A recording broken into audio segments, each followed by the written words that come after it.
kutokana na vigezo tu vile vilivyowekwa katika ngazi ya CAF. Kwa hivyo sishtuke kwa nini umuoni Salim Ali leo. Nafasi nzuri,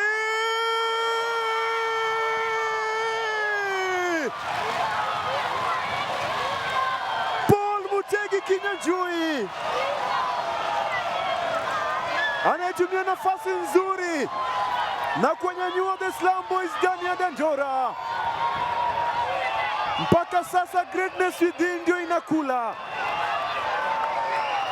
Ameitumia vizuri makosa yake John Otieno, na hatimaye anafunga goli lake la kwanza sasa msimu huu.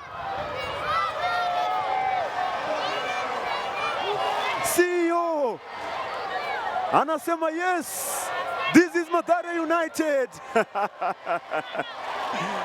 Vijana wadogo wa Maisa nao wameipenda, wamekuja kuishabikia Mathare United yao. Lapse of concentration kutoka kule Kasarani. Ilikuwa ni pasi tamu yake Musa Masika, partnership bora kati ya Paul Kinyanjui na Musa Masika, lakini alienda kuondoa mpira akaukosa John Otieno Nyango. Atakuwa anajilaumu mwenyewe Captain John Otieno, kina akaitumia nafasi hiyo kwa bora Paul Kinyanjui na kuwapa goli la kuongoza Mathare United. Sanda, shukuru Mwenyezi Mungu. Alafu pia Mathare United, congratulations, imekuwa game fiti sana, end to end action. Nadhani mistake tu moja na tumepanishiwa, but kwangu vijana wamejituma ipasavyo, na ni mambo mbili tu tatu tunaweza jaribu kuangalia, tuone vile tutarekebisha, alafu tuendelee mbele. Na coach, kabla mchezo ulizungumzia kuhusiana na kutengeneza nafasi na mnakosa kuzitumia. Hii leo mmezitengeneza nafasi, hususan kipindi cha pili wakati tayari mko goli moja chini, na bado vile vile mmeweza kosa kuweza kuzitumia.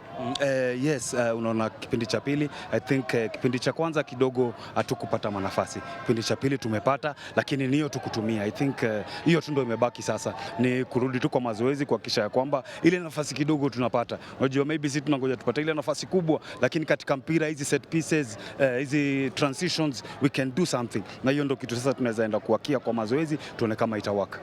Na coach, labda kikwazo unaweza ukasema leo, hususan kipindi cha kwanza tukumuona pakubwa Shami Mwinyi Kibwana, Enoch Macha, kaweza ukasema ni uchovu umewaingia kutokana na michezo kufuatana bumper to bumper?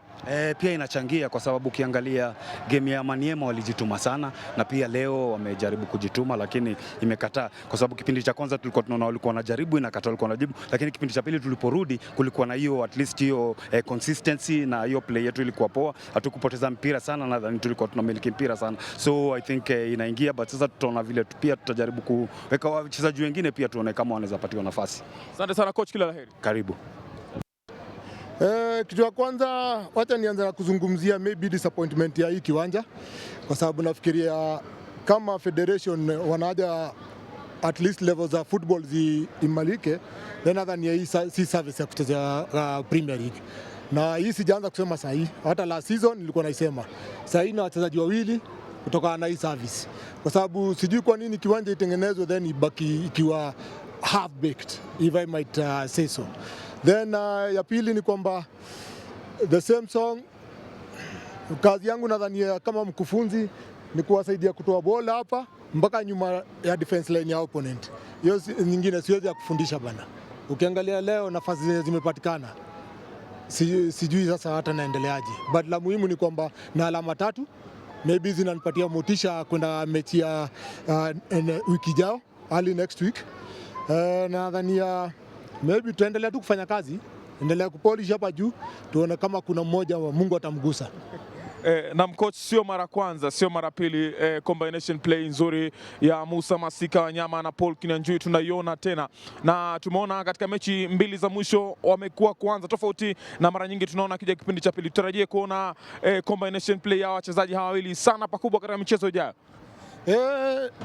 Of course ni key players katika hii team, na nadhani kitu ya kwanza Maybe nitaambia Nyanjui samahani kwa sababu ni kijana mdogo ambaye ameanza kucheza football yake, that is in terms of wakati ameingia katika Premier League, but maybe in terms of age nadhani alifaa kuingia katika Premier League mapema, na nadhani angekuwa na mtu mwingine hapo anamwanzishia then yeye anakuja kumaliza, ingekuwa ni vizuri, but nina furaha kwa sababu ukiangalia pia vile anajibeba ni kama mchezaji amekuwa kwa Premier League kwa miaka 6. Ukiangalia Musa Masika amekuwa hapa, but bado fitness yake bado. Kenya anatupatia sahihi, najua Musa Masika anaweza kubeba, Musa Masika anaweza kushindia mechi, but so far nafurahi kwa sababu kama leo ameclock 90 minutes, wacha tuone. Na coach, tunapumzika siku chache, tunarudi tena Jumatatu dhidi ya Mara Sugar. Kitu cha kwanza of course ina motivation ya alama 3, so kidogo vijana wanaweza work bila pressure mingi, but maybe kwangu kama mkufunzi sidhani kama na usingizi, nitapata usingizi, sidhani kama, kwa sababu ukiangalia zile chances tuna create, sijui nitasema nini. Asante sana coach, kila laheri. Asante.